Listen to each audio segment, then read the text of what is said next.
চলো আজকে আমি তোমাদেরকে আমাদের গ্রামের রাস্তা দিয়ে একটু গ্রামটা ঘুরিয়ে দেখাই। আমি এখন আছি আমাদের বাড়ির দরজা, আর ওই ভিতরে আমাদের বাড়ি। আর এখানে দরজায় রয়েছে মা শীতলার মন্দির, আর এখানে রয়েছে কালী মায়ের মন্দির, রক্ষা কালী মায়ের মন্দির। আর এখানে সরস্বতী পূজা হয়, এবছর হয়নি কারণ আমাদের বাসায় যেহেতু একটা বিয়ের অনুষ্ঠান ছিল, আর এটা হচ্ছে বারোয়ারি পূজা হয়, তো কেউ তেমনভাবে উদ্যোগ নেয়নি দেখে এখানে এবার সরস্বতী পূজা হয়নি। আর এখানে মা মনসার মূর্তিটাও থাকে, কিন্তু এবার পুজোর পরেই বিসর্জন দিয়ে দিয়েছে, যেন দেখাতে পারলাম না। তো এটা হচ্ছে আমাদের বাড়ির বিলের পুকুর, এটা অনেকবারই তোমাদেরকে দেখিয়েছি। আর এখান দিয়ে ঘুরে আবার গ্রামে একটা রাস্তা আছে, আমাদের বাড়িতেও যাওয়া যায়। তো চলো এখন তোমাদেরকে একটু আমাদের বাড়ির যে গ্রামে যাওয়ার রাস্তা আছে, তো এটাই আমি তোমাদেরকে একটু দেখাই। এখন আমরা রাস্তা দিয়েই যাব,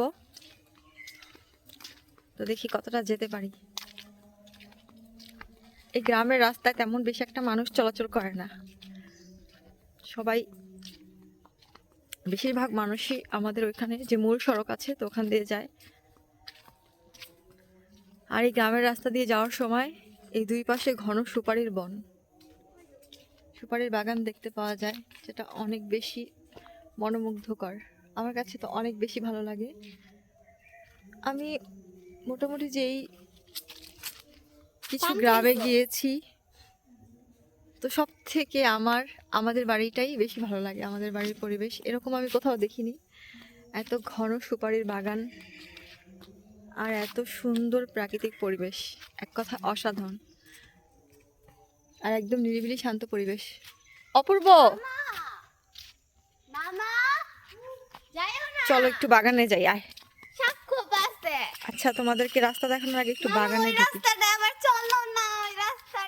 অপূর্ব, চলো রাস্তায় যাই, আয় একটু বাগানে আসলাম, আয় জয়িতায়। এই যে দেখো সুপারির বাগান, যেখানে দেখাবে সেখানেই শুধু সুপারি আর সুপারি, আর মাঝখানে বেশ কিছু ফলের গাছ রয়েছে, এছাড়া আরো অন্যান্য গাছ আছে।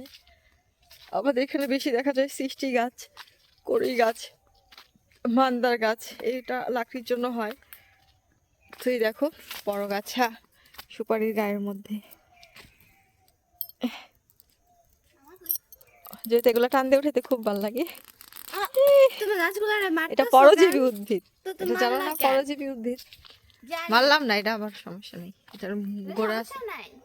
আয়, এখন আমি সুপারির বাগানের ভিতর দিয়ে যাচ্ছি। আসলে এটার মধ্যে যদি রাস্তা না চেনা যায় তাহলে ঘুরে ফিরে এক জায়গায় বারে বারে আসতে হবে। আর এই বাগানের ভিতর দিয়ে যাওয়ার সময় মাঝখানে মাঝখানে গড়ের মতন রয়েছে।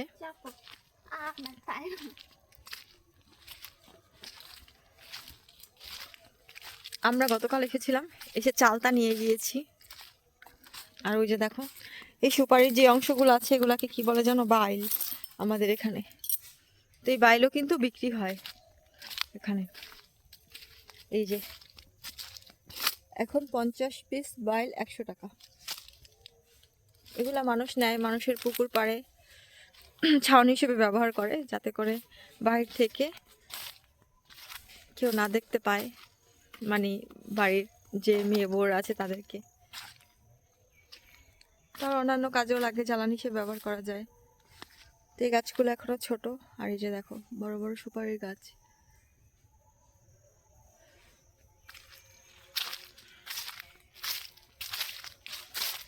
অপূর্ব, রাস্তা হারাই ফেললে কিন্তু যেতে পারব না আমি। ওমা, হ্যাঁ হারাবি না, তুই চিনোস? আমি চিনি, নয় চিনি। আচ্ছা, তোমাদেরকে বলছিলাম না যে এখানে এই যে গড়ের মতন আছে, এই যে দেখো এই যে বাগানের ভিতরে এগুলা কিন্তু বর্ষাকালে জল দিয়ে ভরা থাকে। আবার অনেক সময় জোয়ারে নদীর জল খালের মাধ্যমে এখানে আসে। এটা কি সুপারি? সুপারি নাই তো গাছে, তুই কি সুপারি লেগাইছস? এই যে দেখো এই গড়টাতে জল আছে, দেখ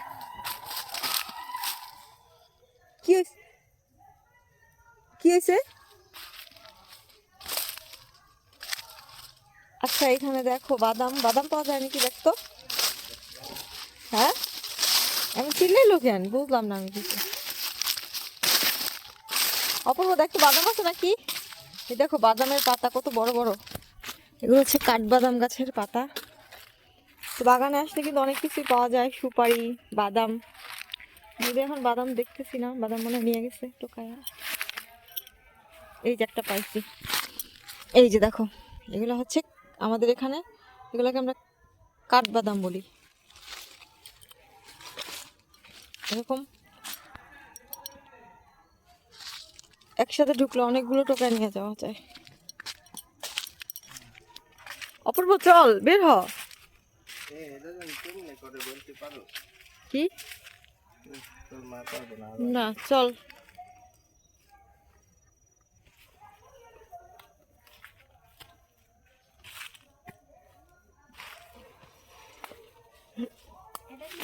ওই যে অপূর্ব একটা দেখ কলার থোর মোচা। চল চালতা টোকাই, চালতা আছে নাকি দেখ। জলপাই ছিল, জলপাই শেষ হয়ে গেছে। এগুলো দিয়ে আগে আমরা কলসির কান্দার মধ্যে অপূর্ব কি বানাইতাম জানো? ডোল। খুব ভালো বাজে।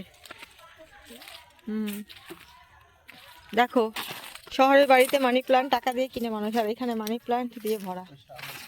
কত মানি প্লান্ট গাছ, অভাব অভাব নেই।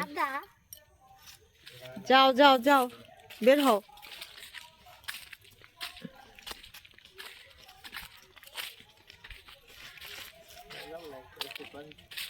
আমরা এক রাস্তা দিয়ে ঢুকে, তুই বাড়ির মধ্যে দিয়ে আইয়া পড়লি অপূর্ব।